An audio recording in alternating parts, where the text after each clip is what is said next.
સુરત શહેરની નગર પ્રાથમિક મરાઠી શાળાઓના શિક્ષકોએ એક અનોખી પહેલ હેઠળ શ્રમજીવી પરિવારના બાળકો સુધી શિક્ષણની ઉજાસ પહોંચાડવાનો પ્રયાસ કરી રહ્યા છે।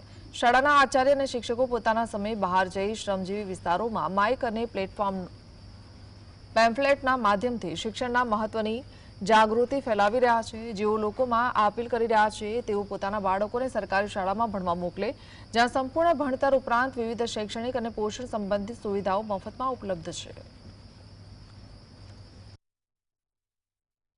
છેલ્લા 15 દિવસથી આપણા આ નાગસનગર અને અવિર્ભાવ 2 અને 1 માં પ્રચાર માટે નીકળ્યા છે।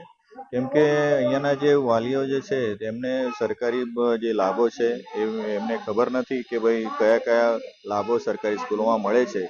એમને તો એક જ ધારણા છે કે પ્રાઇવેટ સ્કૂલોમાં ખૂબ સારું ભણાવવામાં આવે છે, પણ એ જ નથી જાણતા કે અહીંયા જે ભણવામાં આવે છે, અહીંયા જે ક્વોલિફાઈડ ટીચરો જે છે જે આપણા સરકારી સ્કૂલોમાં જ હોય છે, જ્યારે કે ત્યાં પ્રાઇવેટ સ્કૂલોમાં 12મા બનેલા ટીચરો પણ ભરવામાં આવે છે।